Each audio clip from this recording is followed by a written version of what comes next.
It's now time for the fifth and final episode of the podcast series about the Moomin phenomenon. It's quite hard to say, Moomin phenomenon. And it's finally time to focus on the creator, Tove Jansson.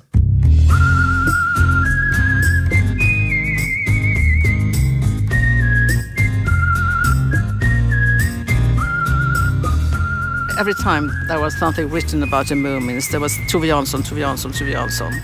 So, of course, when I wanted to write my dissertation, I had to find out also who was this person, Tove Jansson. So I wrote a letter to her and I got an answer, 6 pages. Yes, I was interested in the gender roles at that time. But she answered 6 pages. Well, she made me see these phenomena quite differently.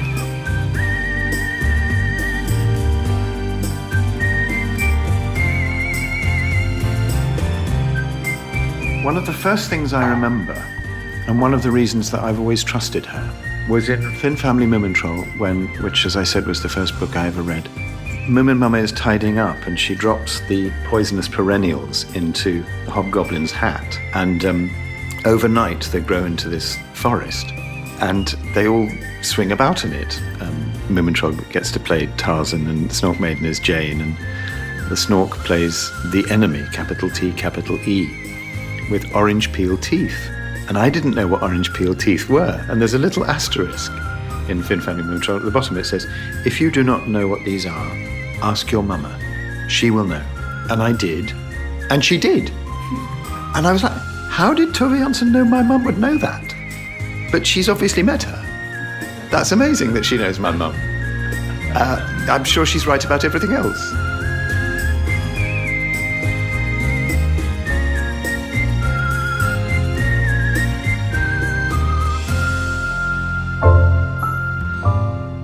Tove Jansson, author of The Moomins, does she know everything there is to know? That at least was what actor Sam West was convinced of when he was a child and read the Moomin books for the first time. He was convinced of her presence, as if she were there holding his hand and truly seeing him, as if Tove was sitting next to his bed, reading her stories to him. In this series, we've been discussing the Moomin phenomenon and heard the fans tell us how they can be so absorbed by the Moomin world that they even tattoo the characters onto their bodies. We've also examined if there is such a thing as Moomin philosophy, and we've met so many people who have found themselves inspired by both Moomin ethics and aesthetics. We've also inundated ourselves with Moomin paraphernalia and asked ourselves if Moomin has become too commercial. We've been to Helsinki, the Finnish archipelago, London, north and south of Sweden, and least, but not least, Japan. And wherever we've travelled, we've found Moomin present. A world filled with Moomins. All right, maybe I shouldn't exaggerate. I mean, there's plenty of places where Moomin hasn't taken root, but I'm convinced it's just a matter of time. But today's episode is going to hone into something else. We're taking a look at the mother of Moomins, Tove Jansson. Even if there has been a huge amount of extensive academic text about her person, Tove never wanted to be a particularly public figure. She was at her happiest ensconced on her little island in the archipelago or tucked away in her studio in Helsinki during the colder months, together with her life partner and love, Tuulikki Pietilä. Now we're coming to Tove's home in Helsinki. A lot of steps, yes, all the way. 6th floor. I'm Hanna. I'm Tove's brother's granddaughter, and I work at Moomin Characters now. I've been here, yes, many times. First time as a child, and now it's part of my job taking people, guests here to Tove's home. It's actually not open for the public. We have been kind of taking a few groups per year.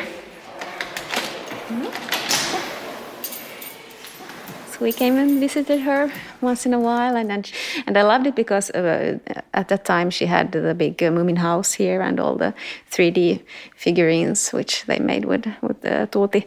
So it was really a nice place to come and visit. Thank you, Hannah. Well, quite a climb, 6 whole flights of stairs. We're standing outside the studio doors now. We've arrived at Tove Jansson's famous and mythical studio, and we're being allowed in to learn more about her. One person who has been to Tove's studio many times is literature professor Boel Westin. You've heard her plenty of times during the course of this podcast because she might be the foremost expert on Tove Jansson in the world. She started on that path by writing a letter to Tove many years ago and received a reply that was 6 pages long. It was the start of a long-lived academic relationship between the two. She's also been where we are today, standing outside the door of Tove's studio for the first time. I wonder what Boel felt as she stood there, waiting to speak to this great author and artist. Oh, I was thrilled, of course, and then I became very, very nervous. And so when I stood outside her door in Helsinki, the door to the studio, I was thinking, what is this? How can I won't be able to say a word to Tove Jansson. But then she opened and I got in, and she was she had a she made people think that they were special, I think. She could reach out, and I was quite shy. But then I smoked at that time, and she smoked too. So we sat there smoking, and that created some sort of bond, I don't know. But we began to talk, and I was there for 2 days. And then I came back, and we became some sort of friends until she passed away. So I visit her once or twice a year.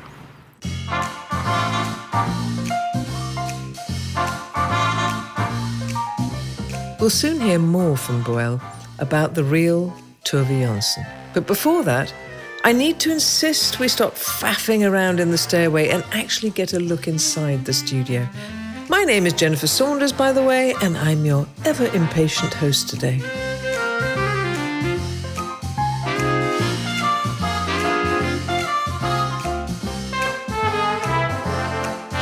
The person who receives us is Sophia Jansson, niece of Tove Jansson and daughter of Lars Jansson. Yeah, we're standing in the middle of the studio room at the moment, and it's very high to the ceiling.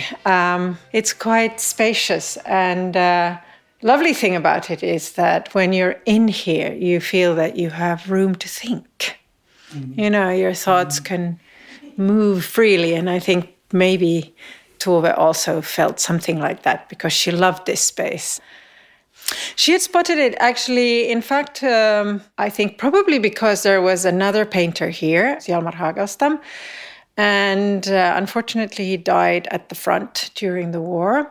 So whoever was next in line had a look at it in 1944, I think, and another female painter, and she decided it was not at all what she wanted because, of course, Helsinki was bombed during the war. Mm-hmm. And also this block was bombed, not this corner of the block. So, in fact, the studio was still pretty much intact, but the windows were broken, and in many senses it was very, run down, and she didn't want it. But Tove, of course, had been looking for somewhere to work for a very long time, and she said, I'll take it. I don't care what it looks like, I'll take it.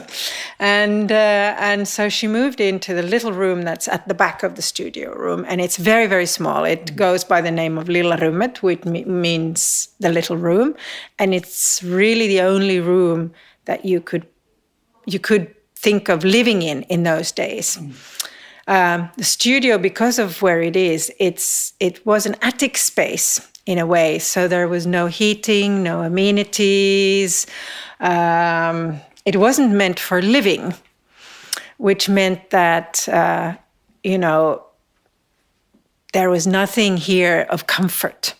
But there was a little heating stove in the small room, the Lilla Rummet. And that you could heat with wood. And by heating the little room, she could actually sleep here and live here. And then, of course, there was no kitchen, essentially not a bathroom. I think the bathroom originally was in the corridor, but there was a water faucet, so she could at least wash her, paint brushes. But gradually, of course, the building was fixed up after the war, and it became more hospitable. I was here in the 60s as a child, and I remember the studio room still being quite cold. And we have photographs of Tove actually painting here with kind of lots of clothes on and, mittens and things, because, it was a studio space, so it wasn't really as comfortable as a living space. But Tove loved it, and so of course she never gave it up. But gradually, because Tove lived here, it became more like a home. And now when you walk in, the wonderful big windows and the comfortable spaces to sit are slightly different to what you think of in a poor artist's studio. But I don't know, it still has this air of, slightly bohemian air of being a creative person's home.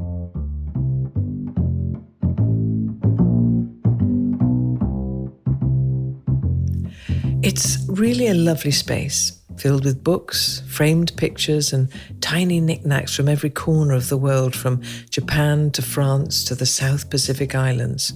You could get lost tracing Tove Jansson's life through all the letters, documents, notes, and just loads of books she kept in her studio. And the space in here, all the openness, seems to be made for your thoughts and your imagination to soar.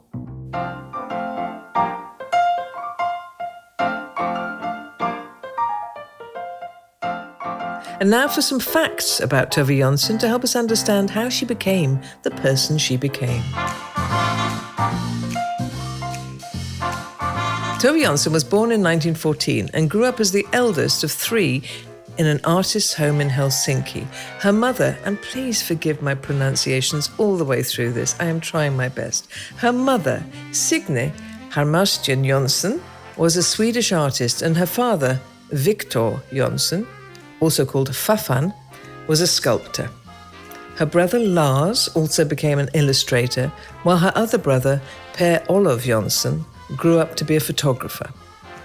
During her upbringing, she and her family spent their winters in Helsinki and their summers in a rented house on the island of Pelinge in the Borgo archipelago, which later came to inspire her to create the home of Moomins, Moomin Valley. She published her first Moomin story, The Moomins and the Great Flood, in 1945, but it was the following two books, Comet in Moominland and Finn Family Moomin Troll, published in 1946 and 1948 respectively, that brought her fame.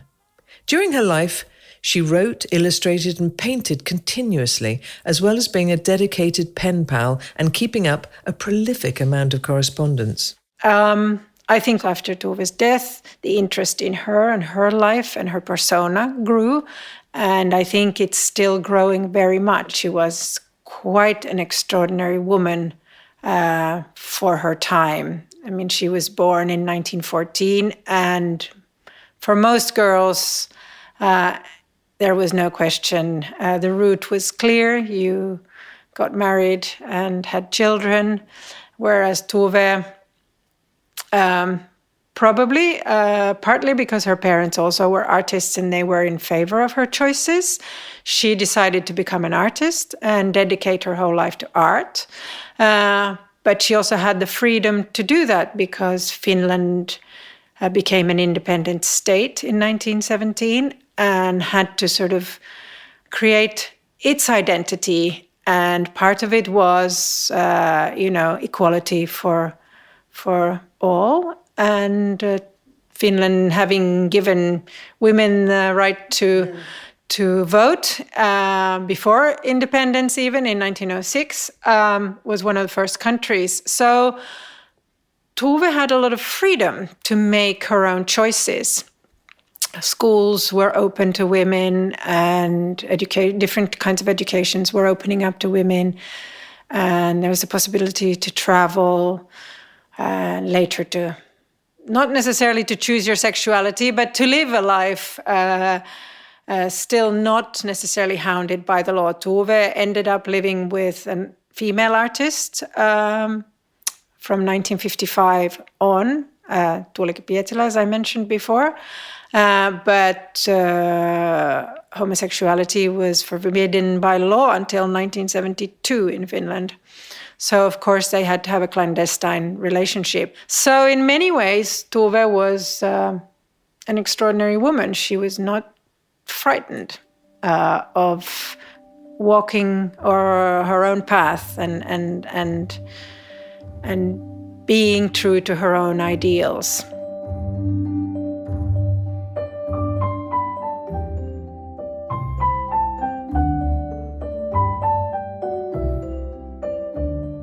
To hold true to your ideals isn't easy, especially when fame comes your way, because all of a sudden the author herself becomes the focus, and sometimes that fame overshadows the things being created by them. So how was Tove affected by fame? She spent most of her time in her studio in Helsinki, or in the Spartan house she had built on a solitary island in the Finnish archipelago, where she had direct access to nature and the elements. With the exception of a few trips and, among others, an around-the-world journey, Tove's main channel between herself and the world was her correspondence. Considering the thousands and thousands of letters still preserved in her studio, I'm guessing she could give Charles Dickens a run for his money as the most prolific correspondent in the world.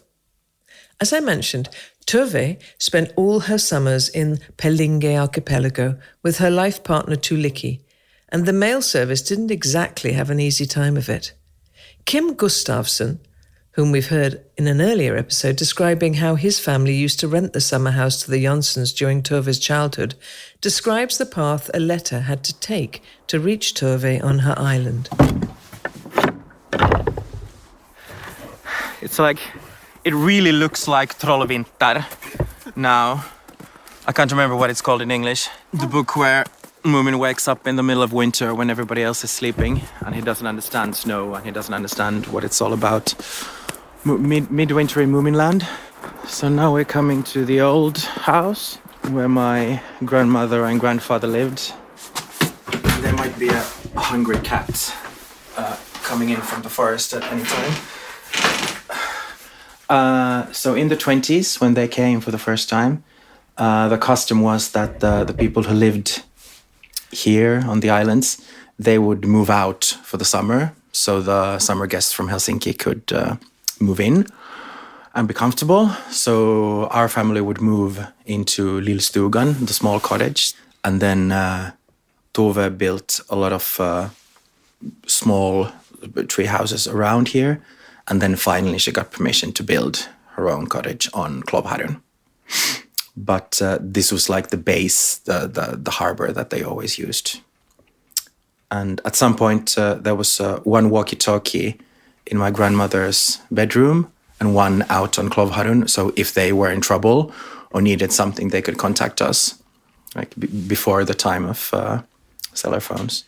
And then, of course, they came in for their mail. We didn't have our own post boxes yet. So we collected our mail from the shop, the local shop in Söderby. And after that, there would be some coffee, either outside or inside if it was cold, and maybe something else to drink. And then this is not the original table, but she would sit here. Grandmother would sit here, and they would have a drink, and she would put her mail, because she got heaps of it all the time. So she would put it on the table and sort the really important ones that she needed to take care of right away on the table.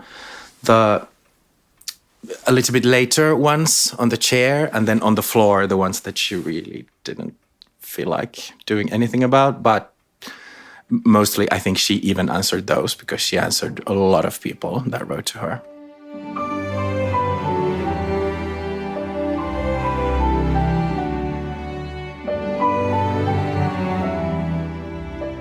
I expect, like me, most people's correspondence isn't always very neatly stacked. It's generally in some haphazard pile in the hallway, whereas Tove was very orderly. Now, I don't know if Swedish literature professor Björn Sudmark is any better at sorting his mail, but I do know that when Björn was a child, he wasn't particularly interested in the author behind his beloved Moomin stories. That is, until the day his father wrote a letter to Tove Jansson. Actually, my father wrote to her after the publication of the 1962 edition of The Hobbit, which was the second Swedish translation and which included pictures by Tove Jansson. And we really loved that book, and we loved the illustrations. And he wrote to ask her about her thoughts about how she had done it and how we had been affected by the illustrations. And he also asked if it was possible to buy any of the originals at that point. But the funny thing was that that book was not very successful. It's a wonderful edition, and but it was very soon replaced by other editions of The Hobbit with Tolkien's own illustrations. I mean, it's kind of odd thinking of both the popularity of Tolkien and of Tove Jansson, and that this is such a quality work that it's really, really hard to get hold of that book, and that it hasn't gone into constant reprints. But anyway, she wrote back a lengthy letter, and she talked about her inspirations, and she was happy to hear about our enthusiasm about the illustrations. And I think having learned later that she got a lot of negative press on that for those illustrations, that they were too fanciful and too much like her work on the Moomin trolls. And I thought, I think she liked to hear from readers that at least some people really enjoyed them. And of course, that made me aware of the author behind the work. It's a very interesting letter, actually, and I have quoted it also when I write about, in one of my articles, because she writes there about that she thinks of Tolkien as a horror writer, which is interesting because obviously nowadays we think about Tolkien's Middle-earth as, prime examples of secondary world fantasy. But Tove Jansson's illustrations are wild, and they are completely different, and they're very symbolic, I think. I think they're much, among the best that there are about concerning Tolkien's work. But very underrated. And there has never been an English edition with with Tove Jansson's illustrations of The Hobbit, which I've tried to persuade English publishers to do that, actually. I've written to several. I've written to Brian Sibley. I've written to others. But so far, no success.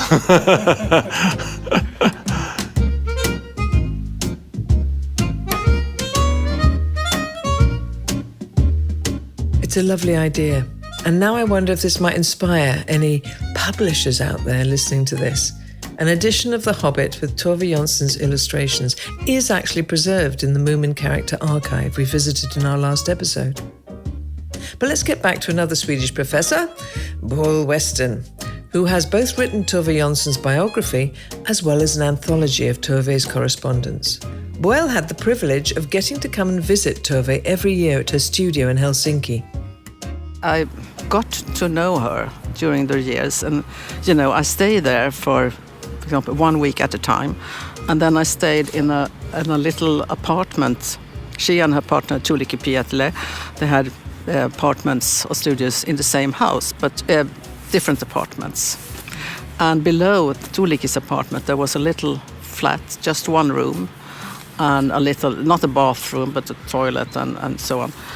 And the guests were allowed to stay there sometime, and they had it as a kind of storage for books and so on. So I was invited to stay there. And then, so I was there, and then she used to come down and said, "Aren't you coming up? We're going to work."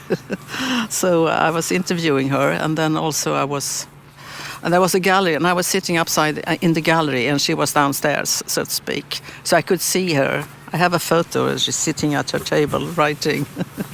And then also we had coffee and so on. We seldom, there were not so much to eat, more to drink. And sometimes Tuulikki came over with some eggs or some salad or something like that. So. And also I got into her work, let's say, more and more. It was, of course, it's the Moomin books, the Moomin world, but there's also the adult books, her painting, great repertoire. She worked all her life, since she was 14, 15, until she passed away. For 70 years, it's amazing, actually. She worked all the time. And I know, work was sacred, I think. That was the thing above all.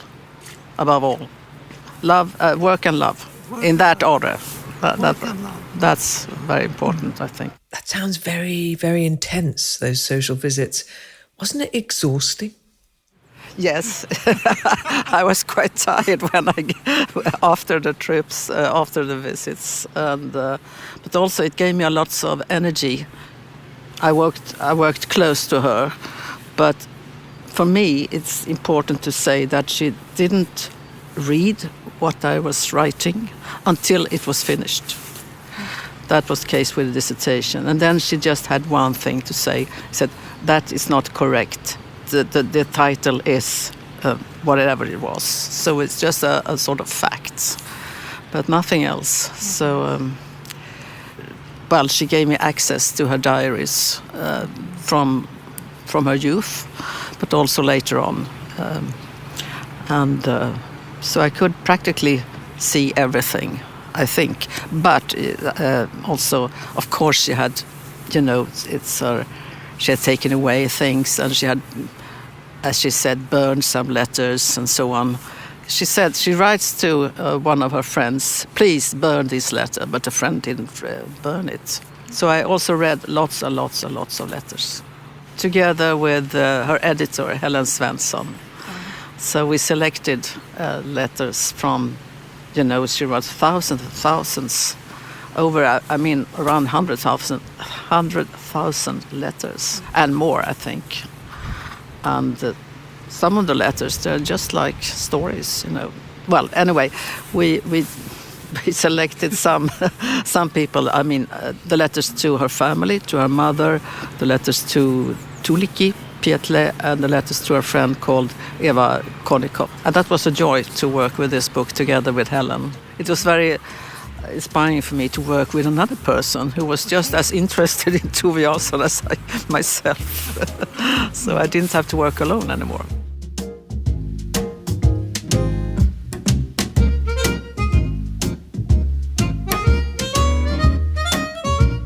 But where did Tove find all her inspiration? Apparently she drew a lot from all the long summers in Pelinge. Plenty of clues concerning Moomin Valley and Tove's writing can be found at the old Gustafsson house. Kim Gustafsson shows us around, and in a small salon we find a lovely drawing hanging on the wall, a rare thing from the 1950s. That's Karta över Moomindalen, the map of the Moomin Valley. That's been around for a long time, I think since the early Moomin books. So it's a map where you can see the Moomin Valley, the Moomin house in the middle, of course, with the garden around it. And then there's a river and some high mountains and dense forests to the north. And the cave, of course, and then where they have their boats, and a small island called Hattifnattarnas Ö, Island of the Hattifnatterners. Now, some people say that this map resembles where we are now a lot. So if we are here, then there is actually a cave on the south side. There is a boathouse, and there's also an island right up to the north. So there are some similarities. There's something called tobak behind the Moomin house, where Moomin Pappan is growing his tobacco. As it happens, my grandfather grew his tobacco on the backside of this house. So you can recognize some things really well. And others are, of course, just fantasy. So let's take a quick peek upstairs. This is something my cousin found when they were renovating. It's a picture of Snorkfröken, the Snork Maiden, clearing up an oil spill in the Baltic, looking really angry. It was from one of the first campaigns to save the Baltic, to keep it clean. So she made a couple of posters like this. I think it's from end of the 70s or beginning of the 80s. So we keep finding stuff. And when Tove was writing Sent in November, late in November, she wanted to see exactly what the nature was like at that time, because that wasn't the time that they would be here normally. So she came to stay with my grandmother for 2 weeks, I think, and grandfather, of course. And she would sit up here and write and revise, and then she would come down and have a coffee and have my grandmother read it. It's like, so what do you think? Do you think this is good? It should... Is the color of the sea okay? And my grandmother tried to answer as truthfully as she could. And then there's a scene where Filifjonkan, the Filijonk,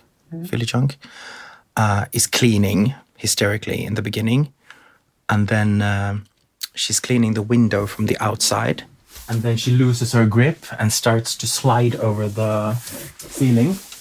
Tove practiced that scene here. So she would lie on the ceiling.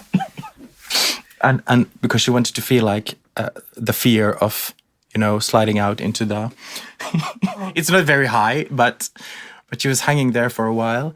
And I remember my grandmother sitting down in the kitchen telling her friend, what on earth is she doing now? Because they could just hear some weird noises from the ceiling. And they're like, behöver du hjälp? Do you need any help? So, no, I'm fine. Hanging from the ceiling. Yeah, she wanted to try it so she could describe it. And it's really, really well described, like the feelings of fear and oh my God, I'm alone here. Nobody will save me. I will just fall down and keep falling forever and ever. And then when she finally manages to crawl back inside, she just sits down on the floor. I always imagine it's here. And it's like, I will never clean again. I will never, ever, ever clean again. I will be a better person. I will start being social. And, I know this text really well because I made a dramatization for the stage some years back. So we played Sent in November as a theatre version.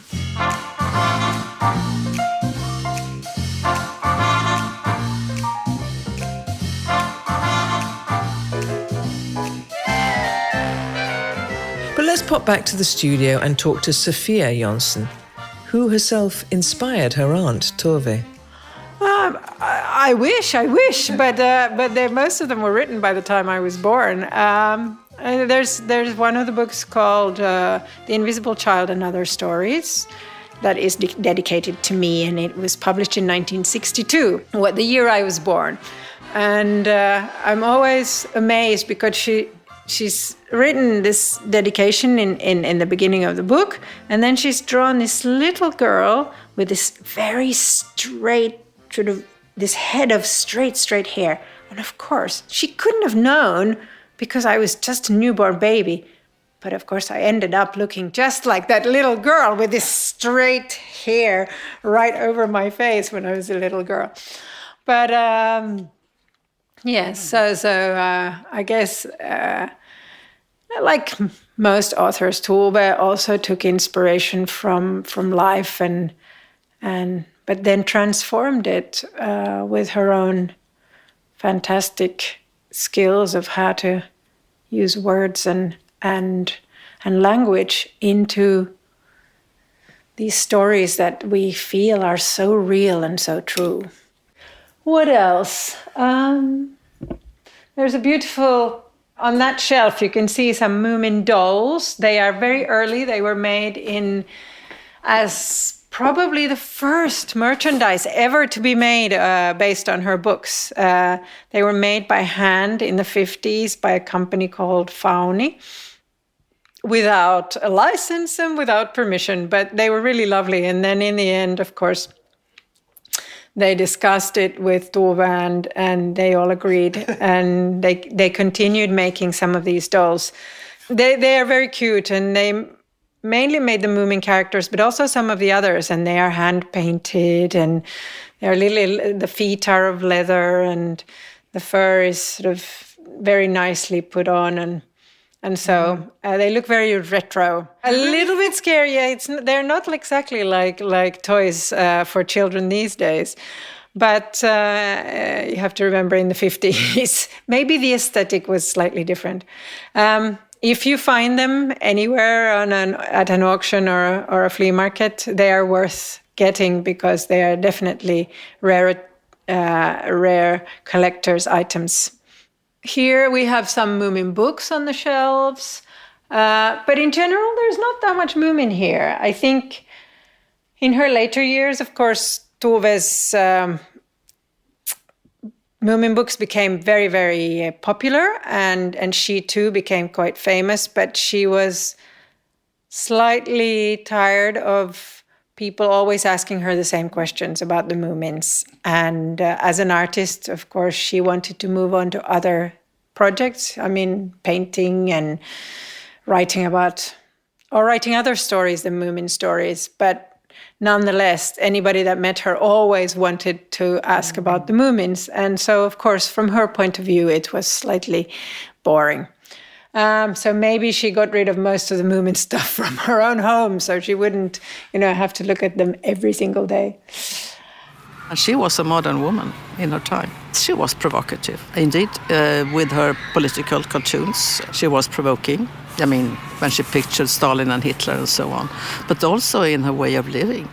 When she, I shall not say this, but when she went over to the other side, as she writes herself, when she says, I am a lesbian, and began to live with women.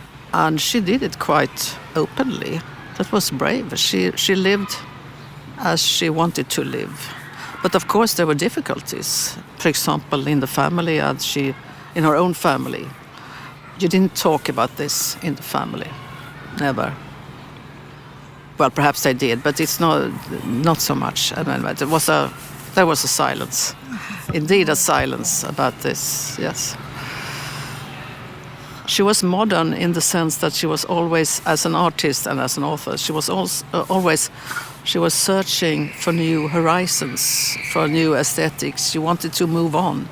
She didn't want to stay in one mode of expression. I mean, it's the same thing in her pictorial art, that she changes. She's quite traditional in the beginning, but then she starts to paint abstract and so on. For the writing, she wrote the Moomin book, she did a series, she wrote some picture books, and then she wanted to move over. She wanted to cross a border. She crossed borders all the time. And she began to write books that were not for children. In this podcast series, we've also spoken of the commercialization of the Moomin brand. But does that also mean that Tove was a businesswoman? In a way, yes, she was. She dealt with the Moomin business quite professionally from the beginning. It started quite early, although she had to learn the business and she had to gather experience along the way. But she took care of it for a long time, several years. And later on, the company Moomin Characters was founded. But I don't think really that businesswoman is the right thing to call her. Moomin Valley is calling. That's not correct. That's not right.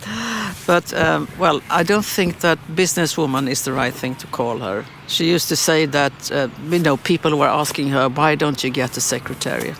to help you with all the letters. She got letters every day.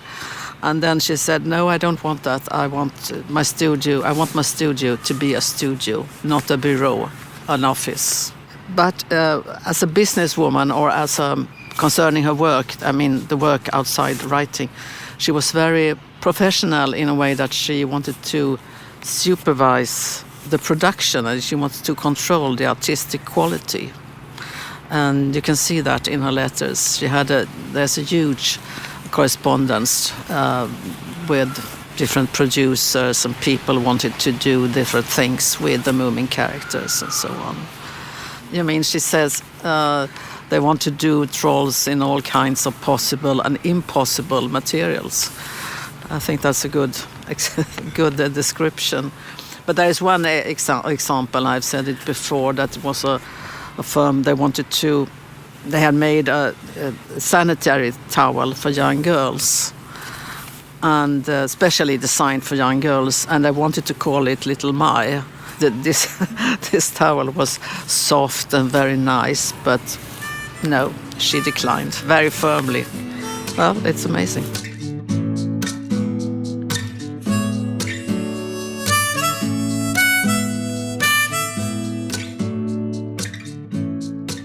Moomin Characters is the official body responsible for Moomin copyright supervision. Tove Jansson and her brother Lars Jansson founded their family company in 1958, and their limited liability company Moomin Characters was established in 1979. Even today, the company is run by family members. Moomin Characters managing director Rolf Krokström is married to Tove Jansson's niece Sophia Jansson. He still remembers his first meeting with Tove when he was still working in publishing. I met her twice at VSOU, but I was I had recently started there and I was an absolute nobody in the context. And Tove Jansson, there was a tradition, which in hindsight is a little bit silly, that the publishers, especially some persons carrying the title publisher, had a wish to somehow own some of our more prestigious authors and would have them sat in their room, and then a few select people can come to that room and join the conversation. So it's funny to see with people working in publishing that they are actually fans themselves. That's why they've started working in publishing, because they have this fandom. And once they get the jobs that give them access to the authors, they want to have them only for themselves. And I remember just say hi and then off you go. Thank you, you said hi, now you can bugger off. And I did. So did everyone else, and only a few people were allowed to sit in that golden ring of people. And I have made a mental note to myself never to repeat that in any context. The top management, your most prestigious partners should always be where everyone else is, and not in the corner table. Interesting how life is constantly changing. One day you're at the bottom and in the next you're on the top. Or is that just a rap lyric? I don't know. Anyway, to quote Moomin Papa, "Isn't life exciting? Everything can change all of a sudden and for no reason at all." But speaking of commercialism, has Tove herself become a so-called brand? That's a very intelligent question and still commences fierce debate in the company. When we altered our strategy to where we stopped miming the entertainment industry and said that Moomin is art, we bring in the most important differentiating factor, the artist, because that's something the entertainment industry never produces, because it's made as a team effort and Disney is the brand, or Pocahontas, the people behind are peripheral. And this is something, I mean, it's one of the most complex mechanisms that mankind has created and maintains, is how good art and good artists are validated and become canon. And when someone tries to forcefully do that, they always create unintentional comedy. No one has ever cracked how you validate good art. It just happens. And if you try, you become a clown. So you have to rely on that status and not sort of enhance it. Tove Jansson was very, very private and sometimes flattered, mostly taken aback by the sort of vaguely obsessive features of fandom. And she wanted to be on her island or travel with her loved ones or do what she does and be left to her own device, which was very difficult to achieve because she became a star. But this star quality is very important to understand. She was an absolutely exceptional person. Really witty, enormously wise and philosophically sort of savvy, and had a fantastic way of wording the deepest emotions of men, really. And it's we brought her in, whereas previously, perhaps a little bit, Sophia had tried to segregate. Well, we have the Moomins, but Tove's real artistry was here in pictorial art and literature. And then Sophia wasn't entirely happy with how and when it happened, but I think she's absolutely okay with it today. And we have found an equilibrium where we do not commercialize Tove or anything that has to do with her persona, but she is an integral part of who we are today. And perhaps the one thing that is most difficult to any of our competitors to somehow copy or mime or try to achieve something similar. But Rolf, couldn't the Moomin brand exploit the amazingness of Tove to an even greater extent? She's a marvellous human being, immensely inspiring, a role model for all, and people pay a lot of money for inspiration. Everything you can do, you shouldn't do. It's not necessary to do everything you can do. And that is the part of my job and life that I enjoy most at the moment. Letting things go. You don't have to do everything.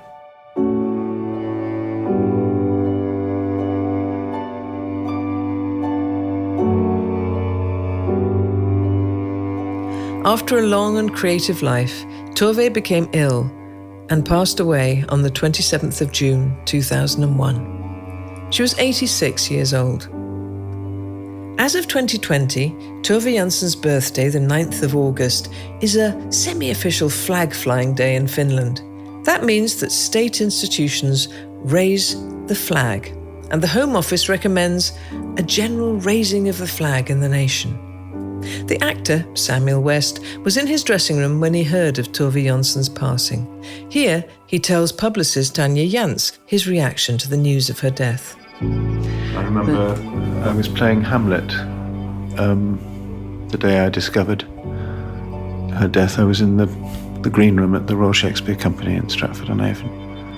And I'd always wanted to write to her, along with a very small handful of people. She had really been such an enormous influence on my life and my conception of what life was, really. And I opened that day's Times and saw the obituary, and I went, "Oh!" And I was really, really shocked. I remember it like it was yesterday, because I never did write to her. And so she never knew how much her work meant to me. But, I mean, millions of people did, and they're no different from me. You were playing Hamlet. That's so amazing. So Hamlet at the Royal Yeah. Shakespeare Yeah. Company. And Hamlet's perfect as well for using loss and grief. Yeah, I do remember thinking you should just drop a line, shouldn't you? Just sort of put it down and say, thanks for doing what you do. But here we are, we're doing it now. Absolutely, we should be raising a glass of whiskey to Tove. Yeah. And opening a tin of sardines, apparently. Really? Yeah. I love both of those things. Yeah. That's great. Yeah, whiskey and sardines. It's an interesting mixture. Tove Jansson's legacy is, of course, much greater than that. Her books have been translated into 45 languages, and it's not just her Moomin books that keep getting rediscovered by new generations. Sort of Books is an independent publishing venture by Mark Ellingham and Tove Jansson, and they discovered Tove Jansson's work by accident. Their beautiful home in the north of London is a combination of both home and publishing house. This is where we work.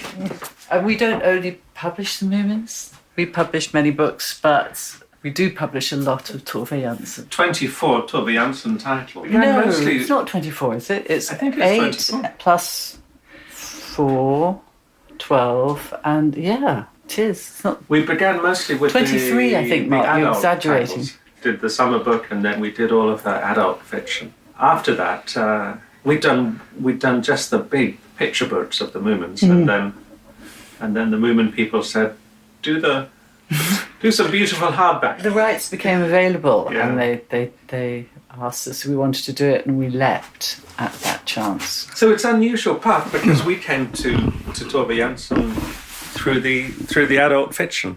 So Not quite, Mark, because you found that amazing. It all began with Mark going to Seattle and finding this book, the book about Moomin, Mimble and Little Mai in an English translation. And this is the most beautiful of all Moomin books, the one with the cut-out pages that you follow the journey of Moomin through the woods. And it was such a beautiful book, and it hadn't been in print in Britain for about 25 years. So there was just a little print publication in America, and so we got the rights for that one. And then when Sophia Jansson, Tove's niece, was coming to London, the publisher suggested that we met with her and said, of course, you must read the summer book because it's all about Sophia as a little girl with her grandmother. And so we read the summer book and thought, it's wonderful, we must publish this. And the summer book, again, had been out of print in Britain for 20 years. And so... More, 40, I think. It barely had any impact when it came out the first time. It just wasn't the time for it. And when we brought it out, we discovered that there were these fans in the UK, really quite important literary figures who had grown up with the Moomins. I mean, you'll talk to Sam West, and Ali Smith was a huge fan. And Philip Pullman, of course. Philip Pullman was a massive fan, Frank Cottrell Boyce, Maggie O'Farrell. But these people started to sort of make themselves known to us. We had sort of various friends who knew people who had passed the word around. And suddenly we discovered that there was this great constituency of interest in Tove Jansson. And when the summer book came out, it just flew. It really touched a chord. And that was, but with the book about Moomin, Mimble and Little Mai, that sort of started it off because, we had no clue. We just knew it was a stunning book because it was so innovative. 1952, and it had this interactive style with cutouts where you don't just read the book, you move through the book, literally through the book, through the pages. And the colour was incredible. We hadn't seen colour like that for...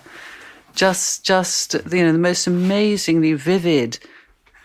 Well, I have to say that when we were meeting up with Sophia and we were quickly reading the summer book, we read the first. Both of us read the first chapter, and we had that excitement that you get. It happens. We love all our books, but there's a moment where you just get this excitement where you think, this is terrific.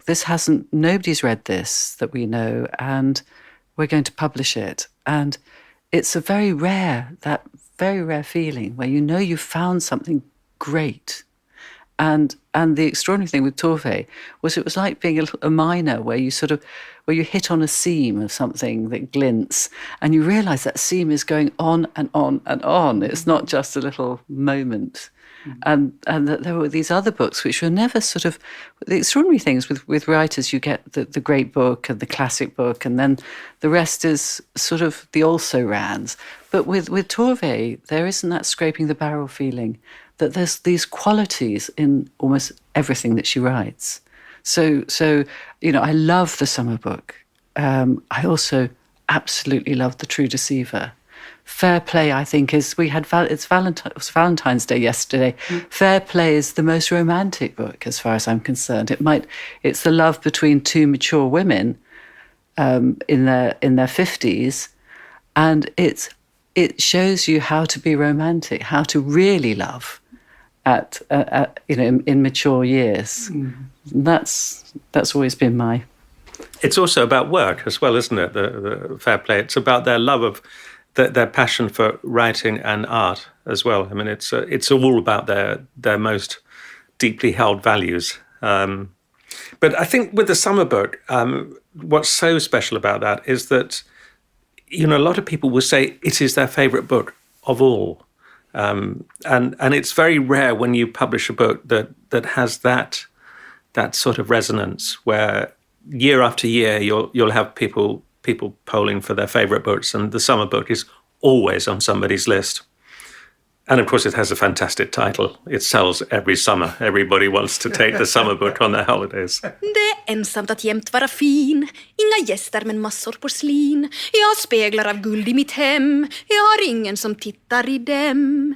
Jag har bjudit en gafsa på te. Jag har bett en hemul på supé. Men de ringde igår och ursäktade sig och pratade väder och tackade nej. Oh, that's the Filionk song, about how she invites people and then no one comes. So sad. I have gold mirrors that no one reflects themselves in. A sad song that gets brighter in the end when Filionk decides she needs to find her own strength and not rely on others. The person singing is Emma Klingenberg, and she is proof that you can discover new things about Tove and Moomin Valley. Emma has composed an entire show with Tove Jansson's songs and has spent innumerable hours searching and reading through boxes upon boxes of Tove's documents and notes. Perhaps Emma has found the soundtrack of Tove Jansson's life. Before I went into her studio, I went through, all archives, and I read letters and so on. I had so many questions that I was hoping to find answers to in her home. Yeah, I worked really hard, actually. I forgot to eat and drink. I was just writing and trying to sort of, like Tove, perhaps. Maybe it was the... Yeah. She's in everything in there, I think, in a way or another. To me, when I look at, Tove's paintings and the lyrics and the books and everything that she did and created, to me, the music is in it. You can see the music everywhere. You have the rhythm, you have the harmonies, the colors, everything. It sort of blends into each other. Mm-hmm. And I think that Tove was like that, sort of like synesthetic in a way. And she also explained it or sort of described it that way, that she can hear music and remember music connected to special happenings or situations, and that everything is sort of blending into each other. And maybe she worked sort of in that way also when she painted and wrote, that the rhythm and the music was always present in a way. And that's, to me, it's really an interesting way of looking at art in general. But definitely now when I've studied the songs and the lyrics and her musical world in a way, and I know that music was really important to her. So, of course, it was a part of her art history as well. So maybe I found the soundtrack of Tove's life.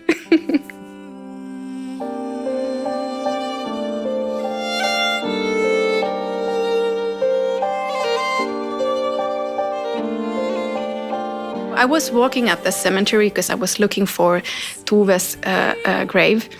And I've been walking a lot and I'm looking for it many times, but I didn't find it. So, I was getting a little bit tired of it, looking for it. So I was like, okay, Tove, please show me where it is.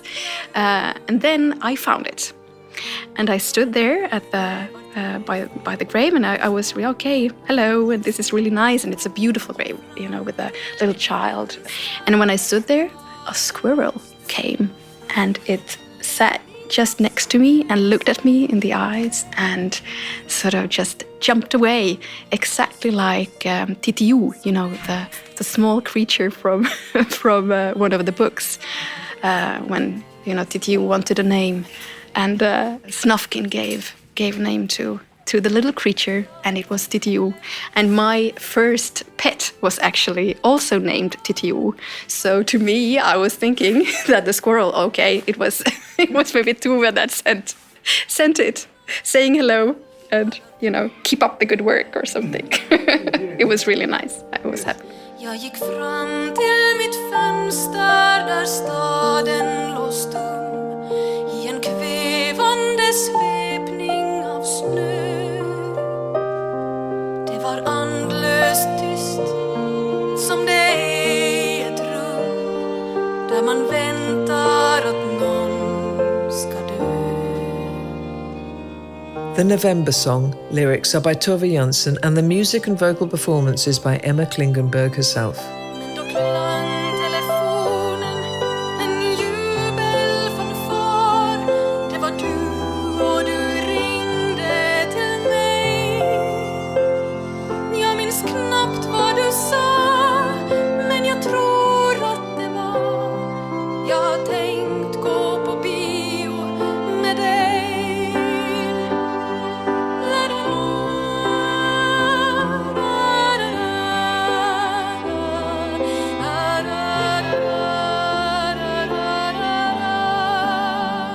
You've been listening to the podcast about the Moomin phenomenon, made by Soundtelling on behalf of Moomin characters.